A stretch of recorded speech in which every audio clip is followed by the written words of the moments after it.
Hello everyone and welcome to ThemeParkStudios, where we discuss everything Disneyland related.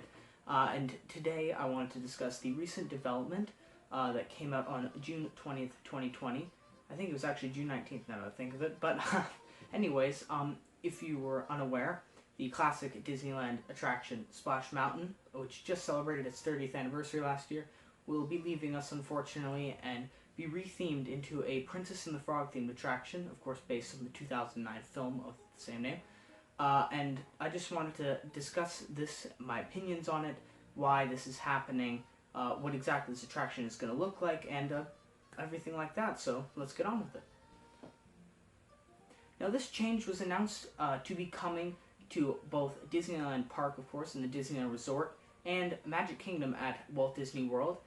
So far, there has been no announcement as to what the future for the Tokyo Disneyland version is going to be, although I assume it's going to stay the same, as I don't think the Princess and the Frog franchise is quite as well known in Japan as it is over in North America here. There's a car.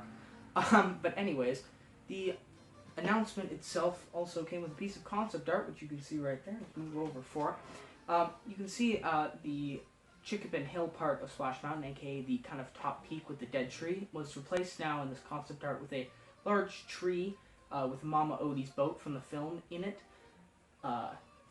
It looks interesting, honestly.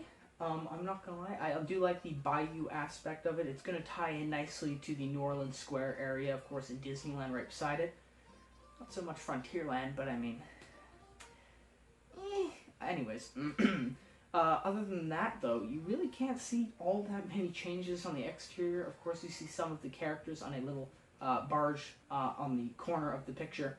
But, of course, that probably is just kind of illustrating that this is a Princess and the Frog attraction. It doesn't seem like that's going to be something in the ride itself. But a little bit of context as to what this ride entails.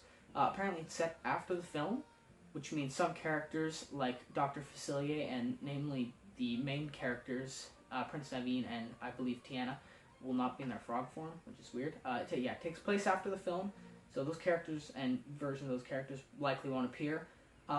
It's also going to take place during Mardi Gras, which is really great. I'm excited to see what they do in terms of effects and, you know, creating this Mardi Gras atmosphere. I'm assuming they'll use some projections, and a lot of new animatronics will be installed likely on this attraction, new paintwork.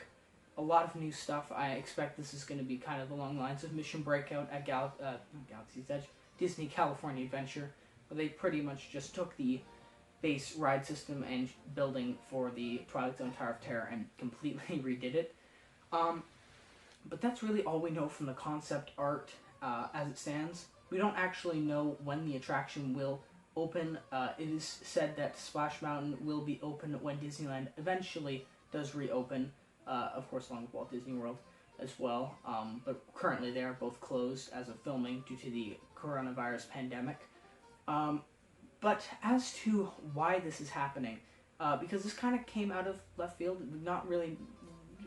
wasn't really much build up to it or anything, it just kind of boom came out.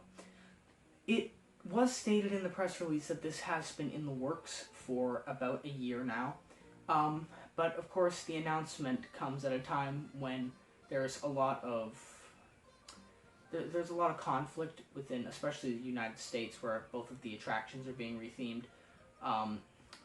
The racial movements and everything like that, the Black Lives Matter protests especially, probably have led Disney to announce this now. Because if you were unaware, Splash Mountain is based off of and features characters from a very scrutinized and criticized film called Song of the South from 1946 that depicted a very unrealistic portrayal of African Americans. So it does make sense within that context that Disney would announce this now. But on the other hand, I don't really think a lot of people, the general audience, if you will, going to Disneyland would ever really be aware of the whole backstory surrounding the Song of the South controversy and the characters in this film, especially considering none of the really heavily scrutinized aspects or characters specifically of the film, such as Uncle Remus, the narrator, if you will. None of that appears or is referenced in the attraction. It's only the characters like Brer Rabbit here from the animated segments of the film, which are it's kind of like two films mashed together. There's some live action portions and some animated. But yeah, I'm gonna be sad to see Splash Mountain go, but I think it is for the better, because the longer this attraction is around, the more scrutinized it will get as the social climate environment changes.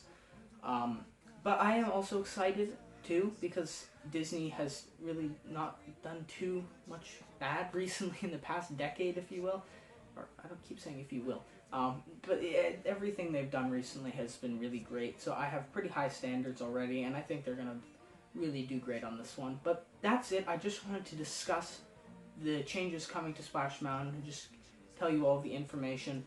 Remember, none of this stuff, if you please don't find anything I'm saying offensive. I think this is a good change. I think that it will benefit the park. I think refreshing the attraction is a great idea. But just don't get offended by what I said here. It was just to bring you the news.